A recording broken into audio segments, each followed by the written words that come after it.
ਚੱਲ ਰਹੀ ਗੁਰਬਾਣੀ ਸ਼ਬਦ ਦੀ ਜੋ ਵਿਚਾਰ ਹੈ, ਜੋ ਗੁਰਕਿਰਪਾ ਦੁਆਰਾ ਆਪਾਂ ਸਾਰੇ ਰਲ ਮਿਲ ਕੇ ਕਰਦੇ ਹਾਂ। ਜਿੰਨੀ ਕੁ ਸੋਝੀ ਗੁਰਬਾਣੀ ਨੇ ਬਖਸ਼ੀ ਹੈ ਉਨੀ ਕੁ ਵਿਚਾਰ ਕੀਤੀ। ਅੱਜ ਦਾ ਜੋ ਸਾਹਿਬ ਦਾ ਫਰਮਾਨ ਹੈ, ਜਿਸ ਦੀ ਵਿਚਾਰ ਆਪਾਂ ਸਾਰੇ ਰਲ ਮਿਲ ਕੇ ਕਰਾਂਗੇ। ਪਾਤਸ਼ਾਹ ਕਹਿੰਦੇ, ਸਲੋਕ ਪਵਨ ਗੁਰੂ ਪਾਣੀ ਪਿਤਾ ਮਾਤਾ ਧਰਤੀ ਮਹੱਤ। ਸਾਡੀ ਸ਼ੁਰੂਆਤ ਕਿਵੇਂ ਹੋਈ, ਗਿਆਨ ਪਦਾਰਥ ਪਹਿਲਾ ਪਦਾਰਥ ਕਿਵੇਂ ਮਿਲਦਾ ਹੈ, ਇਸ ਸੰਸਾਰ ਦੇ ਵਿੱਚ ਗੁਰੂ ਕੌਣ ਹੈ ਜਿਸ ਰਾਹੀਂ ਗਿਆਨ ਮਿਲਦਾ ਹੈ, ਸ਼ਬਦ ਗੁਰੂ ਕੀ ਹੈ, ਪਵਨ ਕੀ ਬਾਣੀ। ਗੁਰਬਾਣੀ 'ਚ ਇੱਕ ਬਚਨ ਹੈ ਪਾਤਸ਼ਾਹ ਦਾ, ਆਖਣ ਸੁਣਨਾ ਪਾਉਣ ਕੀ ਬਾਣੀ, ਇਹ ਮਨ ਰਾਤਾ ਮਾਇਆ। ਪਵਨ ਨਾਲ ਸੰਪਰਕ ਹੈ ਪਹਿਲਾ, ਏਕ ਜੋ ਬਾਤ ਅਨੂਪ ਬਣੀ ਹੈ, ਪਵਨ ਪਿਆਲਾ ਸਾਜਿਆ। ਪਵਨ ਪਿਆਲਾ ਹੈ, ਹਵਾ ਰਾਹੀਂ ਗਿਆਨ ਮਿਲਦਾ ਹੈ। ਗੁਰਬਾਣੀ 'ਚ ਪਾਤਸ਼ਾਹ ਕਹਿੰਦੇ ਆ, ਦੇਖੋ ਭਾਈ ਗਿਆਨ ਕੀ ਆਈ ਆਂਦੀ, ਸਵੇ ਉਡਾਨੀ ਭਰਮ ਕੀ ਟਾਟੀ, ਰਹੇ ਨਾ ਮਾਇਆ ਵਾਂਦੀ। ਸੋ ਸ਼ਬਦਾਂ ਦੇ ਵਿੱਚ ਗਿਆਨ ਹੈ ਅਤੇ ਅਗਿਆਨ ਵੀ ਹੈ। ਮਿੱਟੀ ਘੱਟੇ ਵਾਲੀ ਹਨੇਰੀ ਸੂਰਜ ਨੂੰ ਢੱਕ ਲੈਂਦੀ ਹੈ। ਸੋ ਅੱਜ ਐਸੇ ਹੀ ਹਾਲਾਤ ਬਣੇ ਹੋਏ ਹਨ ਸਿੱਖ ਮੱਤ ਦੇ ਅੰਦਰ। ਹੁਕਮ ਦੀ ਸੋਝੀ ਆਉਣ ਹੀ ਨਹੀਂ ਦਿੰਦੇ, ਨਾ ਕੋਈ ਹੁਕਮ ਦਾ ਪ੍ਰਚਾਰ ਕਰਦਾ। ਸਭ ਆਪੋ ਆਪਣੀ ਮੱਤ ਦਾ ਜਾਂ ਸੰਸਥਾਵਾਂ ਦਾ ਪ੍ਰਚਾਰ ਕਰਦੇ ਹਨ, ਵਿੱਚ ਗੁਰਬਾਣੀ ਲੈ ਕੇ, ਤਾਂ ਕਿ ਸਾਡਾ ਪਾਜ ਨਾ ਖੁੱਲੇ। ਪਰ ਪਰਮੇਸ਼ਰ ਤੋਂ ਕਿਵੇਂ ਬਚਣਗੇ? ਉਹ ਸਮੇਂ ਸਮੇਂ ਸਿਰ ਭਗਤ ਪ੍ਰਗਟ ਕਰਦਾ ਰਹਿੰਦਾ ਹੈ ਇਹਨਾਂ ਦੇ ਪਾਜ ਖੋਲਣ ਵਾਸਤੇ, ਤੇ ਹੋਰਾਂ ਨੂੰ ਭਾਣੇ ਵਿੱਚ ਚੱਲਣ ਦੀ ਸਿੱਖਿਆ ਦਿੰਦਾ ਹੈ। ਤਾਂ ਹੀ ਤਾਂ ਸ੍ਰੀ ਕਬੀਰ ਸਾਹਿਬ ਜੀ ਵੀ ਕਹਿੰਦੇ ਆ, ਤਬ ਜਾਨੋਗੋ ਜਬ ਉਗਰੋਗੋ ਪਾਛ। ਜਦੋਂ ਸਮੁੰਦਰ ਵਿੱਚੋਂ ਉੱਠ ਕੇ ਆਉਂਦੀ ਹੈ ਲਹਿਰ ਆਉਣ, ਫਿਰ ਉਹ ਮਾਨਸੂਨ ਬਣ ਕੇ ਵਰਸਦੀ ਹੈ ਤੇ ਠੰਡਕ ਪੈਦਾ ਕਰਦੀ ਹੈ। ਮਿੱਟੀ ਘੱਟਾ ਬਹਿ ਜਾਂਦਾ ਹੈ, ਫਿਰ ਸੂਰਜ ਨਿਕਲਦਾ ਹੈ, ਸਾਫ਼ ਰੰਗ ਵੀ ਦਿਖਾਈ ਦਿੰਦੇ ਹਨ ਆਕਾਸ਼ ਵਿੱਚ। ਜਦੋਂ ਗਿਆਨ ਕੀ ਆਂਦੀ ਪਿੱਛੋਂ ਜਲ ਵਰਸਦਾ ਹੈ ਤੇ ਸਭ ਬੈਠ ਜਾਂਦੇ ਹਨ ਥੱਲੇ। ਇਸੇ ਕਰਕੇ ਪਾਤਸ਼ਾਹ ਨੇ ਬਚਨ ਲਿਖਿਆ, ਆਂਦੀ ਪਾਛੈ ਜੋ ਜਲ ਵਰਖੈ, ਤਿਹ ਤੇਰਾ ਜਨ ਪੀਨਾ। ਕਹੋ ਕਬੀਰ ਮਨ ਭਇਆ ਪ੍ਰਗਾਸਾ, ਉਹਦੇ ਭਾਨ ਜਬ ਚੀਨਾ। ਸੋ ਪਵਨ ਗੁਰੂ ਹੈ, ਹਵਾ ਤੋਂ ਬਿਨਾਂ ਬੋਲ ਨਹੀਂ ਸਕਦੇ। ਗਿਆਨ ਨਾਲ ਸੰਪਰਕ ਹਵਾ ਕਰਾਉਂਦੀ ਹੈ, ਕਿਉਂਕਿ ਸਾਡੇ ਕੋਲ ਗਿਆਨ ਇੰਦਰੀ ਗਿਆਨ ਪ੍ਰਾਪਤ ਕਰਨ ਵਾਸਤੇ ਹਨ। ਹੁਕਮ ਨਾਲ ਸੰਪਰਕ ਕਰਾਉਣ ਲਈ ਇਹ ਵੀ ਜ਼ਰੂਰੀ ਹਨ। ਜਦੋਂ ਹੁਕਮ ਬੁੱਝਿਆ ਗਿਆ, ਫਿਰ ਇਹਨਾਂ ਦੀ ਜ਼ਰੂਰਤ ਆਪ ਲਈ ਨਹੀਂ, ਸਗੋਂ ਕਿਸੇ ਹੋਰ ਨੂੰ ਹੁਕਮ ਸਮਝਾਉਣ ਲਈ। ਹੁਕਮ ਫਿਰ ਇਹਨਾਂ ਤੋਂ ਕੰਮ ਲੈਂਦਾ ਹੈ। ਇਹ ਖੇਡ ਬੁੱਝੇ ਤੇ ਹੀ ਪਤਾ ਚੱਲਦਾ ਹੈ, ਹੇ ਮੇਰੇ ਮਨਾ ਤੂੰ ਕੁਝ ਸੁਰਤ ਕਰ, ਹੋਸ਼ ਕਰ। ਪਵਨ ਗੁਰੂ ਹੈ ਕਿ ਜਿਹੜਾ ਹੁਕਮ ਹੈ ਉਹੀ ਸਾਡਾ ਗੁਰੂ ਹੈ। ਸ਼ਬਦ ਹੀ ਸਾਡਾ ਗੁਰੂ ਹੈ, ਜਿਹੜਾ ਬਿਨਾਂ ਕੰਨਾਂ ਤੋਂ ਸੁਣਨ ਵਾਲਾ ਹੈ। ਪਾਣੀ ਪਿਤਾ, ਪਾਤਸ਼ਾਹ ਕਹਿੰਦੇ, ਜਲ ਕੀ ਭੀਤ ਪਵਨ ਕਾ ਥੰਬਾ, ਰਕਤ ਬੂੰਦ ਕਾ ਗਾਰਾ। ਸਰੀਰ ਵਿੱਚ ਜ਼ਿਆਦਾ ਪਾਣੀ ਹੈ, ਪਵਨ ਨੇ ਥੰਮਿਆ ਹੋਇਆ। ਪਿਆਲ ਸਮੁੰਦਰ ਦੇ ਥੱਲੇ ਵਾਲੇ ਹਿੱਸੇ ਨੂੰ ਕਹਿੰਦੇ ਜੋ ਜੀਵਾਂ ਨਾਲੋਂ ਧਰਤੀ ਦੇ ਜੀਵ ਉੱਤਮ ਮੰਨੇ ਜਾਂਦੇ ਆ, ਜਿਹੜੇ ਸਮੁੰਦਰੀ ਤਲ ਦੇ ਥੱਲੇ ਰਹਿੰਦੇ ਆ। ਸਿੱਖਣ ਲਈ ਗਿਆਨ ਵੱਧ ਹੈ। ਬਾਹਰ ਹਵਾ ਜੋ ਹੈ, ਪਾਣੀ ਪਿਤਾ ਹੈ, ਸ਼ਬਦ ਗੁਰੂ ਨਾਲ ਸੰਪਰਕ ਹੋਣਾ ਹੈ। ਸ਼ਬਦ ਗੁਰੂ ਵਿੱਚੋਂ ਗਿਆਨ ਅੰਮ੍ਰਿਤ ਮਿਲਦਾ ਹੈ, ਉਹ ਹੈ ਪਾਣੀ। ਉਸੇ ਨੂੰ ਪਿਤਾ ਆਖਿਆ, ਗਿਆਨ ਅੰਮ੍ਰਿਤ ਹੈ। ਸੋ ਪਿਤਾ ਕਿਵੇਂ ਹੈ? ਕਿਉਂਕਿ ਉਸਨੇ ਜਨਮ ਦੇਣਾ ਹੈ, ਜਨਮ ਪਦਾਰਥ ਮਿਲਣਾ ਹੈ। ਬੀਜ ਨੂੰ ਪਹਿਲਾਂ ਪਾਣੀ ਮਿਲਦਾ ਰਹੇ ਤਾਂ ਉੱਗਦਾ ਹੈ। ਇਸ ਗਿਆਨ ਅੰਮ੍ਰਿਤ ਨੇ ਆਤਮਾ ਪ੍ਰਾਤਮਾ ਇੱਕ ਕਰਕੇ ਸਦਾ ਲਈ ਉਗਾ ਦੇਣਾ। ਮਾਤਾ ਧਰਤੀ ਹੈ। ਧਰਤੀ ਦੋ ਪ੍ਰਕਾਰ ਦੀ ਮੰਨੀ ਜਾਂਦੀ ਹੈ, ਸਰੀਰ ਅਤੇ ਹਿਰਦਾ। ਕਿਉਂਕਿ ਸਰੀਰ ਵਿੱਚ ਹਿਰਦਾ ਹੈ, ਦੋਹਾਂ ਦਾ ਮਹੱਤਵ ਹੈ। ਕਿਉਂਕਿ ਕੰਨਾਂ ਬਿਨਾਂ ਗਿਆਨ ਸੁਣਨਾ ਨਹੀਂ, ਅੱਖਾਂ ਬਿਨਾਂ ਦਿਸਣਾ ਨਹੀਂ, ਆਦਿ ਵਿਚਾਰ ਨਹੀਂ ਹੋ ਸਕਦੀ ਸੁਣੇ ਬਿਨਾਂ।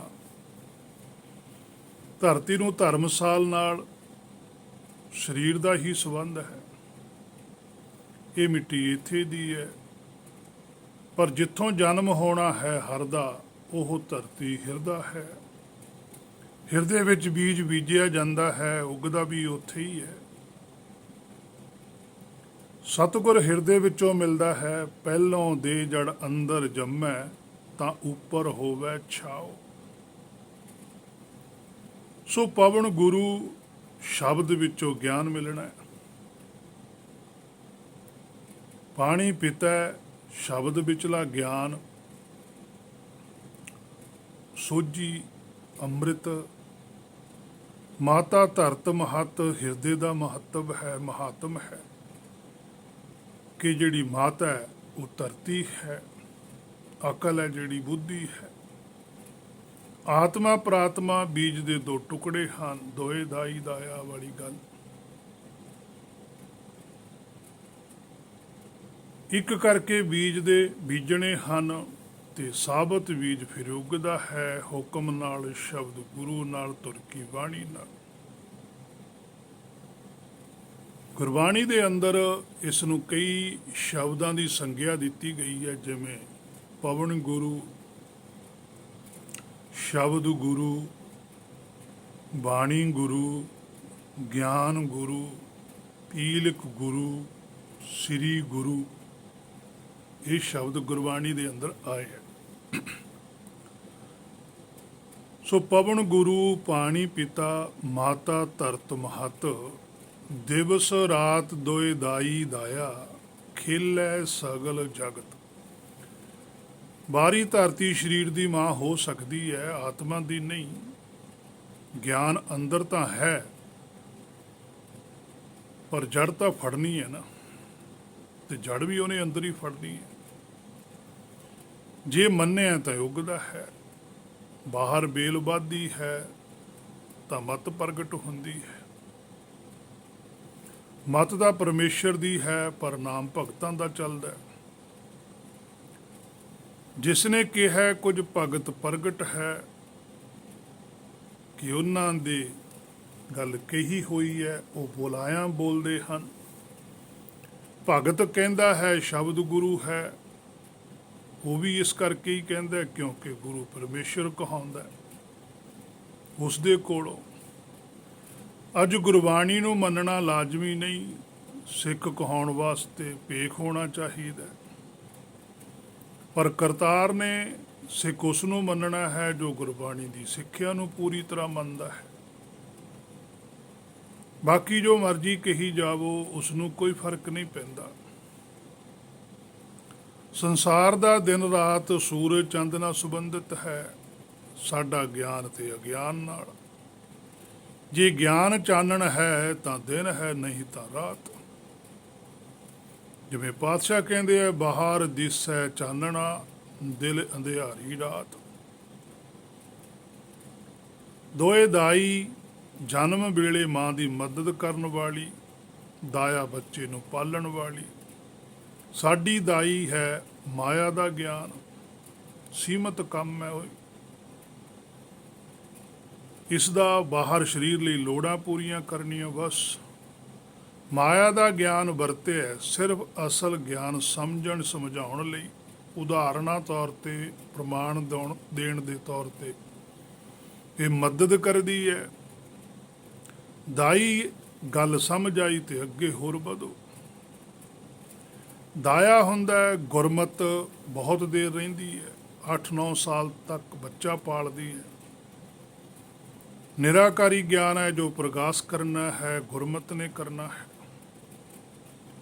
ਮਾਇਆ ਦੇ ਗਿਆਨ ਨੇ ਨਹੀਂ। ਇਸ ਨੇ ਤਾਂ ਸਿਰਫ ਗੁਰਮਤ ਸਮਝਣ ਵਿੱਚ ਮਦਦ ਕਰਨੀ, ਉਹ ਵੀ ਅਸੀਂ ਲੈਣੀ ਹੈ ਮਦਦ। ਪ੍ਰਮਾਣ ਵਰਤਣੇ ਹਨ ਤੇ ਨਾਲੇ ਹੀ ਛੱਡੀ ਵੀ ਜਾਣੇ ਹਨ। ਫੜਨਾ ਉਸ ਨੂੰ ਹੈ ਜਿਸ ਬਾਰੇ ਪ੍ਰਮਾਣ ਦਿੱਤਾ ਜਾਂਦਾ ਹੈ, ਪ੍ਰਮਾਣ ਨੂੰ ਨਹੀਂ ਫੜਨਾ। ਸੋ ਜਗਤ ਖੇਡਦਾ ਹੈ, ਦਿਨ ਰਾਤ ਬਣਦੇ ਹਨ ਸੂਰਜ ਚੰਦ ਨਾਲ, ਪਰ ਗੁਰਮੁਖ ਦਾ ਸੂਰਜ ਉਹਦਾ ਚਿੱਤ ਵਾ ਮੂਲ ਰਾਮ ਹੈ। ਚੰਦਰਮਾ ਮਨ ਹੈ ਵਾ ਇੱਛਾ ਹੈ। ਦਿਨ ਆਤਮਿਕ ਗਿਆਨ ਹੈ, ਰਾਤ ਭਰਮ ਗਿਆਨ ਹੈ। ਉਹਦੀ ਖੇਡ ਹਿਰਦੇ ਦੇ ਅੰਦਰ ਹੈ।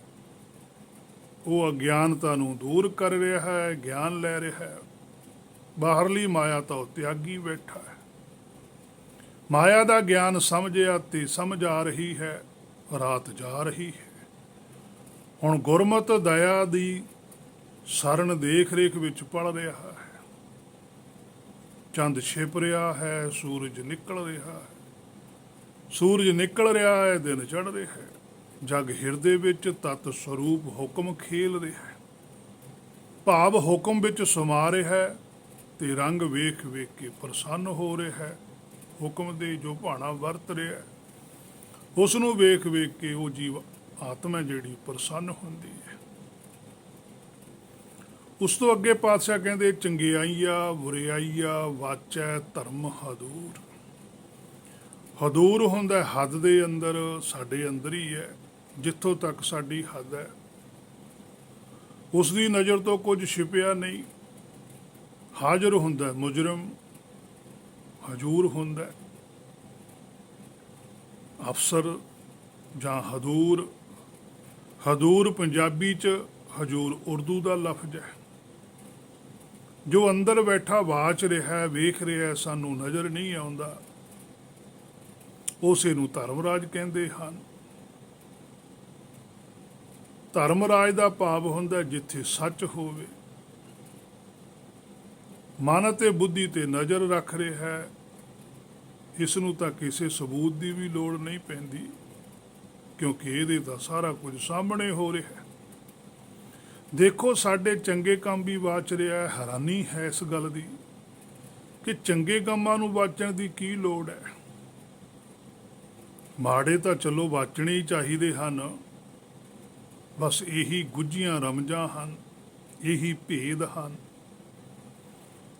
ਭਾਵ ਜਿਸ ਨੂੰ ਅਸੀਂ ਚੰਗਾ ਕੰਮ ਮੰਨਦੇ ਹਾਂ, ਕੀ ਪਤਾ ਉਸ ਲਈ ਮਾੜਾ ਹੀ ਹੋਵੇ, ਤੇ ਜਿਨ੍ਹਾਂ ਨੂੰ ਅਸੀਂ ਮਾੜੇ ਮੰਨਦੇ ਹੋਈਏ, ਕੀ ਪਤਾ ਸੱਚੇ ਦੀ ਦਰਗਾਹ 'ਚੋਂ ਚੰਗੇ ਹੀ ਹੋਣ।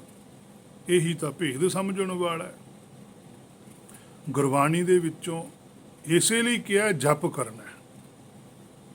ਜਪ ਦਾ ਭਾਵ ਹੀ ਵਾਰ-ਵਾਰ ਸਮਝਣਾ ਹੁੰਦਾ। ਬਾਰੰਬਾਰ ਬਾਰ ਪ੍ਰਭ ਜਪੀਏ, ਇਹ ਹੈ ਬਾਰ-ਬਾਰ ਜਪਣਾ, ਭਾਵ ਸਮਝਣਾ ਕਿ ਗੁਰਬਾਣੀ ਕਿਸ ਨੂੰ ਚੰਗਾ ਸਮਝਦੀ ਹੈ, ਕਿਸ ਨੂੰ ਮਾੜਾ। ਜੋ ਗੁਰਬਾਣੀ ਨੂੰ ਚੰਗਾ ਲੱਗਦਾ ਹੈ ਉਹ ਮਨਾ ਤੈਨੂੰ ਚੰਗਾ ਲੱਗੇ, ਜੋ ਗੁਰਬਾਣੀ ਨੂੰ ਮਾੜਾ ਲੱਗਦਾ ਉਹ ਤੈਨੂੰ ਮਾੜਾ ਲੱਗੇ। ਸੋ ਹੇ ਮੇਰੇ ਮਨਾ, ਸੰਸਾਰ ਨਹੀਂ ਫਿਰ ਵੇਖ ਹੋਣਾ। ਜੇ ਸੰਸਾਰ ਵੇਖੇਗਾ ਫਿਰ ਕਰਤਾਰ ਨਹੀਂ ਵੇਖ ਹੋਣਾ, ਜੇ ਕਰਤਾਰ ਵੇਖਣਾ ਫਿਰ ਸੰਸਾਰ ਨਹੀਂ ਵੇਖ ਹੋਣਾ। ਇਹ ਹੁਣ ਤੂੰ ਆਪ ਬਾਚ। ਬੜੀ ਮੈਂ ਵੀ ਇਸ ਗੱਲੋਂ ਹੈਰਾਨ ਵੀ ਸੀ, ਪਰੇਸ਼ਾਨ ਵੀ, ਕਿ ਚੰਗਿਆਈਆਂ ਬੁਰਿਆਈਆਂ ਬਾਚੈ ਧਰਮ ਹਦੂਰ। ਵੀ ਚੰਗੇ ਕੰਮਾਂ ਨੂੰ ਤਾਂ ਕੋਈ ਬਾਚਦਾ ਨਹੀਂ ਹੁੰਦਾ। ਤਾਂ ਇੱਥੋਂ ਗੱਲ ਸਪਸ਼ਟ ਹੁੰਦੀ ਹੈ ਗੁਰਬਾਣੀ ਤੋਂ ਕਿ ਜਿਹਨੂੰ ਅਸੀਂ ਇਸ ਸੰਸਾਰ 'ਚ ਚੰਗਾ ਮੰਨੀ ਬੈਠੇ ਹਾਂ, ਉਹਨੂੰ ਗੁਰਬਾਣੀ ਰੱਦ ਕਰਦੀ ਹੈ। ਹੁਣ ਅਸੀਂ ਸਾਰੇ ਸੰਸਾਰ ਨੂੰ ਚੰਗਾ ਮੰਨਦੇ ਹਾਂ, ਤੇ ਗੁਰਬਾਣੀ ਕਹਿੰਦੀ ਹੈ ਕੂੜ ਰਾਜਾ, ਕੂੜ ਪਰਜਾ, ਕੂੜ ਸਭ ਸੰਸਾਰ। ਅਸੀਂ ਸਾਰੇ ਹੀ ਸੰਸਾਰ ਨੂੰ ਝੂਠਾ ਨਹੀਂ ਮੰਨਦੇ, ਪਰ ਗੁਰਬਾਣੀ ਮੰਨਦੀ ਹੈ। ਗੁਰਬਾਣੀ ਦੀ ਦ੍ਰਿਸ਼ਟੀ ਤੋਂ ਨਿਰਾਕਾਰ ਚੰਗਾ, ਸਾਡੀ ਦ੍ਰਿਸ਼ਟੀ ਤੋਂ ਸੰਸਾਰ ਚੰਗਾ। ਕਰਮੀ ਆਪੋ ਆਪਣੀ, ਕੇ ਨੇੜੇ ਕੇ ਦੂਰ। ਹੁਣ ਕਰਮੀ ਹੈ ਸਾਡੀ ਸੋਚ ਇੱਛਾ, ਅਸੀਂ ਸੋਚਣ ਤੋਂ ਬਿਨਾਂ ਹੋਰ ਕੋਈ ਕਰਮ ਹੀ ਨਹੀਂ ਕਰ ਸਕਦੇ। ਸਾਡੀ ਸੋਚ ਹੀ ਕਰਮੀ ਹੈ, ਆਪਣੀ ਆਪਣੀ ਸੋਚ ਕਰਕੇ ਕੋਈ ਉਸ ਦੇ ਨੇੜੇ ਹੈ, ਕੋਈ ਉਸ ਤੋਂ ਦੂਰ ਹੈ। ਪਰ ਉਹ ਕਿਸੇ ਤੋਂ ਨਾ ਨੇੜੇ ਹੈ, ਨਾ ਉਹ ਕਿਸੇ ਤੋਂ ਦੂਰ ਹੈ, ਉਹ ਤਾਂ ਸਭ ਦੇ ਹਦੂਰ ਹੈ। ਜੋ ਹੁਕਮ ਵਿੱਚ ਹੈ, ਰਜਾ ਵਿੱਚ ਹੈ, ਉਹ ਉਸ ਦੇ ਨੇੜੇ ਜਾ ਰਿਹਾ ਹੈ। ਜੋ ਹੁਕਮ ਦੇ ਖਿਲਾਫ ਹੈ, ਆਪਣੀ ਸੋਚ ਰੱਖਦਾ, ਉਹ ਤੋਂ ਦੂਰ ਹੋਈ ਜਾ ਰਿਹਾ ਹੈ। ਆਪਣੀ ਸੋਚ ਤਿਆਗਣ ਲਈ ਤਾਂ ਉਸਨੇ ਸਾਡੇ ਤੇ ਤਰਸ ਖਾਧਾ, ਤੇ ਆਪਣੀ ਸੋਚ ਇੱਛਾ ਹੁਕਮ ਸਾਡੇ ਲਈ ਅੱਖਰਾਂ ਵਿੱਚ ਲਿਖ ਕੇ ਪਾ ਕੇ ਦਿੱਤਾ ਹੈ ਕਿ ਅਸੀਂ ਖਾ ਸਕੀਏ, ਤ੍ਰਿਪਤ ਹੋ ਸਕੀਏ, ਸਾਡੀ ਸੋਚ ਥਿਰ ਹੋ ਸਕੇ ਉਸ ਦੇ ਨਾਮ ਨਾਲ। ਪਰ ਮਨਾ ਤੂੰ ਆਪਣੀ ਸੋਚ ਅਕਲ ਛੱਡਣ ਦੀ ਵਜ੍ਹਾ ਨਾਲੋਂ ਹੋਰ ਵੱਡੀ ਸਮਝੀ ਬੈਠਾ, ਜਦ ਕਿ ਕਰਨਾ ਸੀ ਕਿ ਤੂੰ ਸਮਰੱਥ ਵੱਡਾ, ਮੇਰੀ ਮਤ ਥੋਰੀ ਰਾਮ। ਕਰਮੀ ਆਪੋ ਆਪਣੀ, ਹੇ ਮੇਰੇ ਮਨਾ, ਇਹ ਤਾਂ ਹੁਣ ਸਾਡੇ ਤੇ ਗੱਲ ਛੱਡਤੀ ਪਰਮੇਸ਼ਰ ਨੇ ਵੀ ਤੁਹਾਡੀ ਆਪੋ ਆਪਣੀ ਹੈ। ਇੱਥੋਂ ਪਤਾ ਲੱਗਦਾ ਕਿ ਪਰਮੇਸ਼ਰ ਦਾ ਫਿਰ ਕੋਈ ਰੋਲ ਨਹੀਂ। ਪਰਮੇਸ਼ਰ ਕਹਿੰਦਾ ਵੀ ਮੇਰਾ ਤਾਂ ਹੁਕਮ ਚੱਲਦਾ, ਇਹ ਤਾਂ ਹੁਣ ਤੂੰ ਦੇਖ ਵੀ ਆਪਣੀ ਹੁਕਮ ਨੂੰ ਛੱਡ ਕੇ ਮੇਰੇ ਹੁਕਮ ਚੱਲਣਾ ਚਾਹੁੰਦਾ ਕਿ ਜਾਂ ਫਿਰ ਆਪਣੇ ਹੁਕਮ 'ਚ ਹੀ ਚੱਲਣਾ ਚਾਹੁੰਦਾ। ਸਾਡਾ ਜਿਹੜਾ ਹੁਕਮ ਹੈ, ਸਾਡੀ ਜਿਹੜੀ ਇੱਛਾ ਹੈ, ਅਸੀਂ ਪਰਮੇਸ਼ਰ ਦੀ ਇੱਛਾ ਦੇ ਵਿਰੋਧ 'ਚ ਖੜ ਸਕਦੇ ਹਾਂ, ਪਰ ਕਰ ਕੁਛ ਨਹੀਂ ਸਕਦੇ। ਹੋਣਾ ਉਹੀ ਹੈ ਜੋ ਪਰਮੇਸ਼ਰ ਨੂੰ ਪਾਉਂਦਾ। ਸਾਡੀ ਇੱਛਾ ਉਹਦੇ ਵਿਰੋਧ 'ਚ ਖੜ ਜਾਂਦੀ ਹੈ, ਉਹਦੇ ਵਿਰੋਧ 'ਚ ਖੜਨਾ ਹੀ ਸਾਡਾ ਅਪਰਾਧ ਹੈ। ਉਹੀ ਸਾਡਾ ਖੜਨਾ ਸਾਨੂੰ ਦੂਰ ਲੈ ਜਾਂਦਾ ਹੈ। ਜਿਵੇਂ ਇੱਕ ਘਾਹ ਦਾ ਤਿਣਕਾ ਇੱਕ ਪਾਣੀ ਦੀ ਵੱਡੀ ਛੱਲ ਦੇ ਅੱਗੇ ਆ ਕੇ ਖੜ ਜਾਵੇ, ਪਾਣੀ ਦੀ ਛੱਲ ਉਹਨੂੰ ਪਤਾ ਨਹੀਂ ਕਿੱਥੇ ਕਿ ਲੈ ਜੂਗੀ। ਇਸੇ ਤਰ੍ਹਾਂ ਹੀ ਹੇ ਮੇਰੇ ਮਨਾ, ਤੇਰੀ ਜਿਹੜੀ ਸੋਚ ਹੈ, ਇਹਨੇ ਤੈਨੂੰ ਉੱਥੋਂ ਸੱਚਖੰਡ ਚੋਂ ਚੱਕਿਆ 84 ਚ ਲੈ ਜਾਂਦਾ। ਹੁਣ ਤੇਰੇ ਕੋਲ ਵਾਰੀ ਆਈ ਹੈ ਦੁਬਾਰਾ ਫੇਰ ਮਨੁੱਖਾ ਤਨ ਦੀ, ਕਿ ਜੇ ਤੂੰ ਹੁਣ ਆਪਣੀ ਸੋਚ ਛੱਡ ਦਵੇਂ ਤਾਂ ਉਹੀ ਛੱਲ ਹੈ ਜਿਹੜੀ ਹੁਕਮ ਦੀ, ਇੱਥੋਂ ਭਵ ਸਾਗਰ ਚੋਂ ਚੱਕ ਕੇ ਤੈਨੂੰ ਸਿੱਧਾ ਸੁਖ ਸਾਗਰ ਚ ਲਿਜਾ ਸਕਦੀ।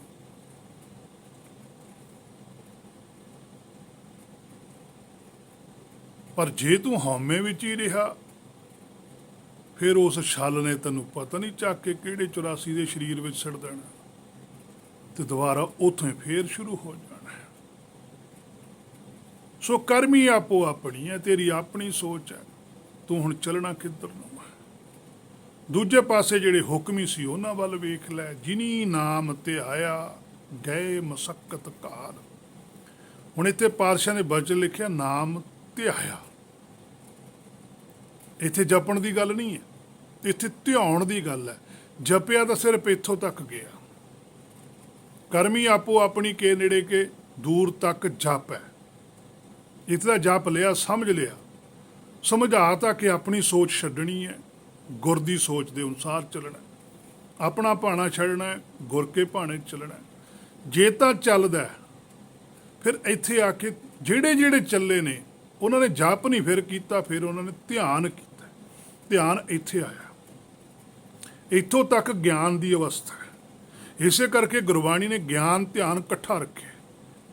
ਇੱਥੋਂ ਤੱਕ ਗਿਆਨ ਸੀ ਕਿ ਮੈਂ ਆਪਣੀ ਸੋਚ ਛੱਡਣੀ ਹੈ। ਜਦੋਂ ਸੋਚ ਛੱਡੀ ਗਈ ਫਿਰ ਧਿਆਨ ਰੱਖਣਾ ਕਿ ਗਾਹਾਂ ਕੀ ਭਾਣਾ ਵਰਤਦਾ ਹੈ, ਉਹ ਪਰਮੇਸ਼ਰ ਦੀ ਮਰਜ਼ੀ ਹੈ।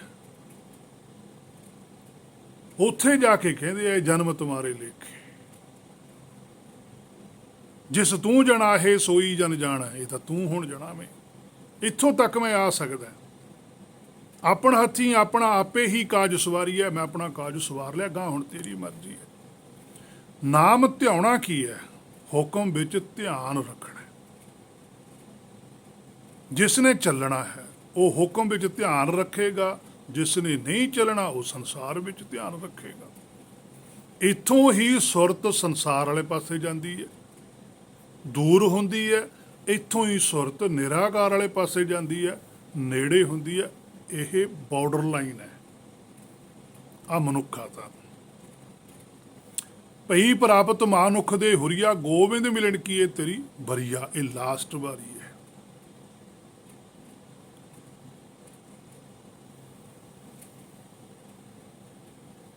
ਜਿਸ ਨੇ ਹੁਕਮ ਵਿੱਚ ਚੱਲਣਾ ਉਹ ਧਿਆਨ ਵੀ ਹੁਕਮ ਵਿੱਚ ਰੱਖੇਗਾ, ਜਿਸ ਨੇ ਨਹੀਂ ਚੱਲਣਾ ਉਹ ਸੰਸਾਰ ਵਿੱਚ ਧਿਆਨ ਰੱਖੇਗਾ। ਸੋ ਜਿਨ੍ਹਾਂ ਨੇ ਹੁਕਮ ਧਿਆਇਆ ਹੈ, ਘਾਲ ਤਾਂ ਘਾਲੀ ਬੜੀ ਕਰੜੀ ਹੈ, ਮਸ਼ੱਕਤ ਕੀਤੀ, ਕਸਵੱਟੀਆਂ ਤੇ ਵੀ ਲੱਗੇ ਤੇ ਫਿਰ ਖਟਿਆ ਵੀ ਉਹਨਾਂ ਨੇ ਹੀ ਹੈ, ਬਾਕੀ ਤਾਂ ਰਹਿ ਗਏ। ਉਹ ਤਾਂ ਇੱਥੇ ਹੀ ਰਹਿ ਗਏ, ਉਹ ਗਏ ਹੀ ਨਹੀਂ ਕਿਤੇ। ਸੰਸਾਰੀਆਂ ਦੀ ਬੋਲੀ ਦੇ ਵਿੱਚ ਇਹ ਗੱਲ ਦੱਸੀ ਹੈ ਦੱਸਣ ਵਾਸਤੇ, ਪਰ ਗੁਰਮੁਖ ਕਿਤੇ ਨਹੀਂ ਜਾਂਦੇ।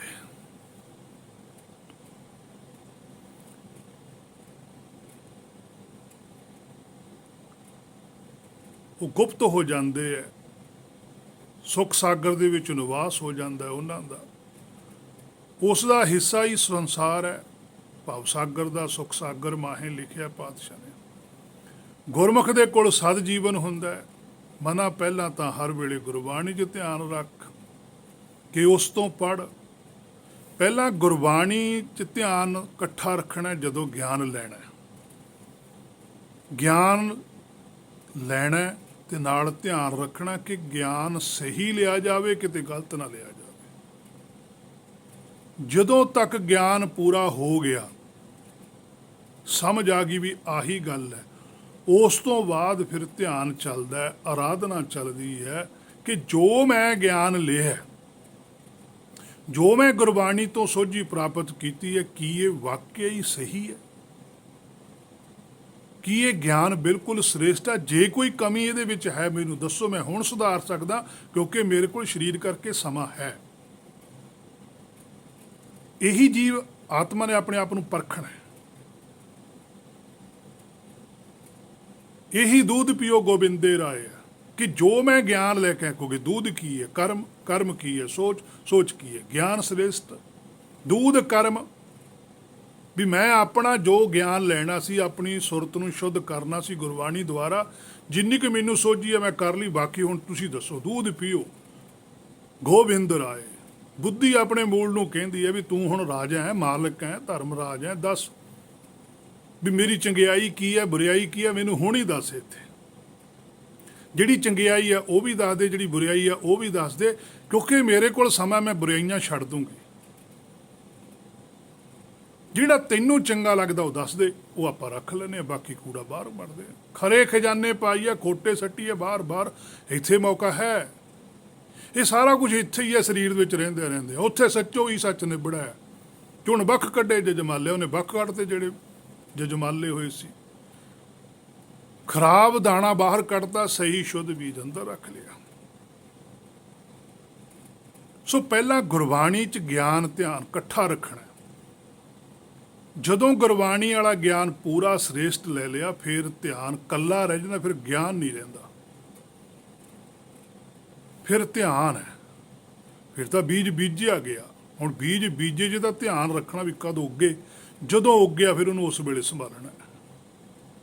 ਇਸੇ ਤਰ੍ਹਾਂ ਹੀ ਇੱਕ ਹੋਣਾ ਤੱਕ ਗਿਆਨ ਹੈ। ਜਦੋਂ ਆਤਮਾ ਪ੍ਰਾਤਮਾ ਇੱਕ ਹੋ ਜਾਂਦੀਆਂ ਨੇ ਫਿਰ ਧਿਆਨ ਚੱਲਦਾ। ਪਰ ਸਾਡੇ ਤਾਂ ਪਹਿਲਾਂ ਹੀ ਧਿਆਨ ਲਵਾਈ ਜਾਂਦੇ ਆ। ਇਹ ਤਾਂ ਗਿਆਨ ਤੋਂ ਅਲਰਜੀ ਸਮਝਦੇ ਆ ਵੀ ਗਿਆਨ ਤਾਂ ਲੈਣਾ ਹੀ ਨਹੀਂ।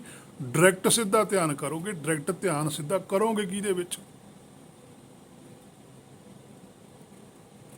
ਕੋਈ ਕਹਿੰਦਾ ਪ੍ਰਕਾਸ਼ 'ਚ ਧਿਆਨ ਕਰੋ। ਪ੍ਰਕਾਸ਼ ਕੀ ਹੈ? ਪ੍ਰਕਾਸ਼ ਹੈ ਮਾਇਆ।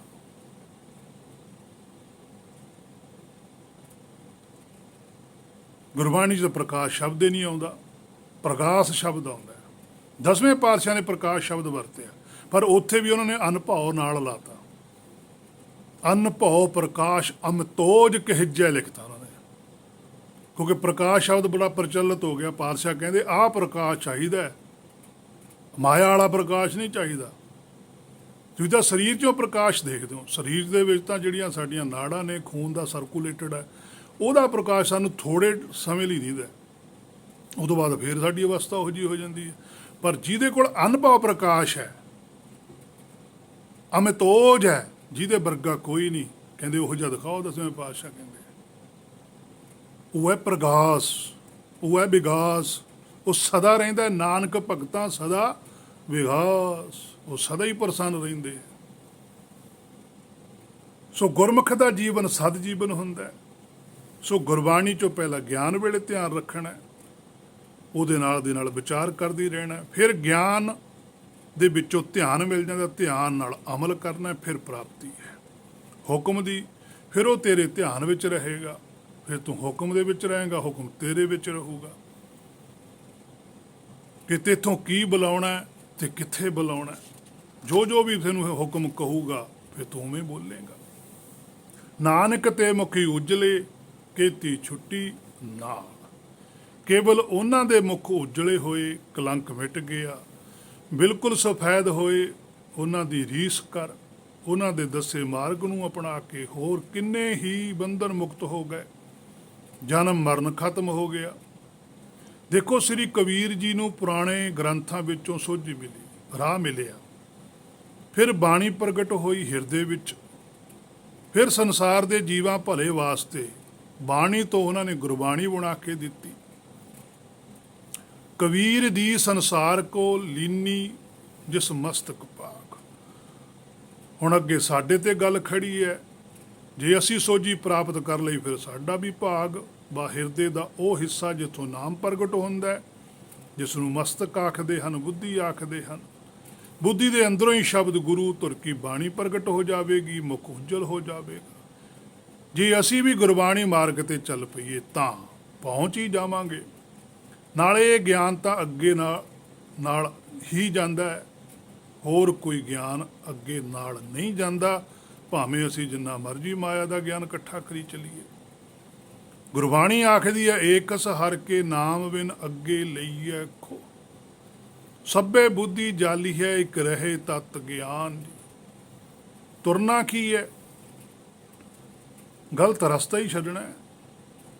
ਕਿਹਨਾਂ ਦਾ ਰਸਤਾ ਛੱਡਣਾ ਹੈ? ਗੁਰਬਾਣੀ ਆਖਦੀ ਹੈ ਕਬੀਰ ਮਾਏ ਮੁੰਡੋ ਤਹਿ ਗੁਰੂ ਕੀ ਜਾਤੇ ਭਰਮ ਨਾ ਜਾਏ, ਆਪ ਡੁੱਬੇ ਚਾਹੋਂ ਵੇਦ ਮੈਂ ਚੇਲੇ ਦੀਏ ਵਹਾਏ। ਇਹ ਭਰਮ ਭੁਲਾਉਂਦੇ ਹਨ ਤੇ ਇੱਕ ਭਗਤੀ ਲਾਉਂਦੇ ਹਨ। ਜਿਹੜੇ ਭਰਮ ਗਿਆਨੀ ਹਨ ਉਹਨਾਂ ਦਾ ਖਹਿੜਾ ਛੱਡਣਾ, ਜਿਹੜੇ ਬ੍ਰਹਮ ਗਿਆਨੀ ਹਨ ਉਹਨਾਂ ਦੀ ਰੀਸ ਕਰਨੀ ਹੈ। ਪਰਿਓ ਕਾਲ ਸਭੈ ਜਗ ਉੱਪਰ ਮਾਹੇ ਲਿਖੇ ਭਰਮ ਗਿਆਨੀ, ਗੁਰਬਾਣੀ 'ਚ ਪਾਤਸ਼ਾਹ ਨੇ ਲਿਖਿਆ।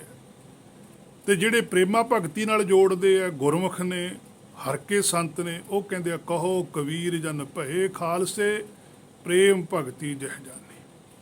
ਭਰਮ ਪਾਉਣ ਵਾਲੇ ਵਿਦਵਾਨ, ਪ੍ਰਚਾਰਕ, ਸੰਸਾਰੀ ਸੰਤ, ਬਾਬੇ, ਪੰਡਤ ਆਦਿ ਜੋ ਸਰੀਰ ਨਾਲ ਜੋੜ ਕੇ ਹੀ ਗੁਰਬਾਣੀ ਦਾ ਪ੍ਰਚਾਰ ਕਰਦੇ ਹਨ, ਪਰਖ ਕਰਨ ਲਈ ਨਹੀਂ ਕਹਿੰਦੇ, ਨਾ ਆਪ ਕਰਦੇ ਹਨ। ਜੇ ਗੁਰਬਾਣੀ ਅਨੁਸਾਰ ਪਰਖ ਕਰਨ ਲੱਗ ਜਾਣ, ਭੀੜ ਘਟ ਜਾਵੇਗੀ, ਗੁਰਬਾਣੀ ਤੇ ਭਰੋਸਾ ਕਰਨ ਵਾਲੇ ਬਚਣਗੇ, ਗੁਰਮਤਿ ਤੇ ਚੱਲਣਗੇ, ਮਸ਼ੱਕਤ ਘਾਲਣਗੇ ਤੇ ਘਾਲਣ ਵਾਲੇ ਹੋਣਗੇ, ਤੇ ਸਿੱਖਿਆ ਵੀ ਅੱਗੇ ਹੁਕਮੀ ਬਣਦੀ ਦੇਣਗੇ। ਉਹਨਾਂ ਦੀ ਸਿੱਖਿਆ ਕਰਮ ਛਡਾ ਕੇ ਹੁਕਮੀ ਬਣਾ ਦੇਵੇਗੀ, ਆਪ ਸਾਬਤ ਸੂਰਤ ਹੋ ਜਾਣਗੇ, ਮਨ ਦੇ ਉੱਤੇ ਫਤਿਹ ਪਾ ਲੈਣਗੇ। ਇਸੇ ਕਰਕੇ ਗੁਰਬਾਣੀ 'ਚ ਬਚਨ ਹੈ ਫਤਿਹ ਭਈ ਮਨ ਜੀਤ, ਮਨ ਜੀਤੈ ਜਗ ਜੀਤ। ਹੁਕਮ ਸੁਣ ਕੇ ਸਾਹਿਬ ਦਾ ਬਾ ਪਰਮੇਸ਼ਰ ਦਾ ਹੋਰ ਨੂੰ ਦੱਸਣ ਦਾ ਪਰਉਪਕਾਰ ਕਰਨਗੇ। ਹੇ ਮਨਾ ਉਸ ਅਕਾਲ ਪੁਰਖ ਅੱਗੇ ਬੇਨਤੀ ਕਰਕੇ, ਹੇ ਸੱਚੇ ਪਾਤਸ਼ਾਹ ਸੋਝੀ ਬਖਸ਼, ਆਪ ਦੀ ਰਜਾ ਵਿੱਚ ਰੱਖ, ਗੁਨਾਹਗਾਰ ਹਾਂ ਬਖਸ਼ ਲੈ। ਸੋ ਨਾਨਕ ਤੇ ਮੁਖੀ ਉਜਲੇ ਕੀਤੀ ਛੁੱਟੀ ਨਾਲ। ਨਾਨਕ ਜੀ ਕਹਿੰਦੇ ਜਿਸ ਤਰ੍ਹਾਂ ਦਾ ਸਾਡੀ ਆਤਮਾ ਹੈ, ਸ਼ੁੱਧ ਹੈ, ਉਸੇ ਤਰ੍ਹਾਂ ਦਾ ਹੀ ਤੁਹਾਨੂੰ ਬਣਨਾ ਪਊਗਾ। ਫਿਰ ਤੁਹਾਡੀ ਜਿਹੜੀ ਬੰਦ ਖਲਾਸੀ ਹੈ ਉਹ ਛੁੱਟ ਜਾਵੇਗੀ। ਹਰ ਇੱਕ ਨੇ ਬੇਅੰਤ ਨੇ ਜਿਹੜੇ ਇਸ ਮਾਰਗ ਤੇ ਚੱਲੇ, ਉਹਨਾਂ ਦੀ ਬੰਦ ਖਲਾਸੀ ਹੋਈ, ਉਹਦੀ ਰਜਾ ਵਿੱਚ ਰਹੇ। ਇੱਥੋਂ ਤੱਕ ਕਿ ਆਦਿ ਸ਼੍ਰੀ ਗੁਰੂ ਗ੍ਰੰਥ ਸਾਹਿਬ ਦੀ ਪਹਿਲੀ ਗੁਰਬਾਣੀ ਦੀ ਵਿਚਾਰ ਕੀਤੀ ਗਈ ਹੈ। ਜਿੰਨੀ ਕੁ ਬਖਸ਼ਿਸ਼ ਕੀਤੀ ਗੁਰ ਨੇ ਉਨੀ ਕੁ ਵਿਚਾਰ ਕੀਤੀ ਹੈ।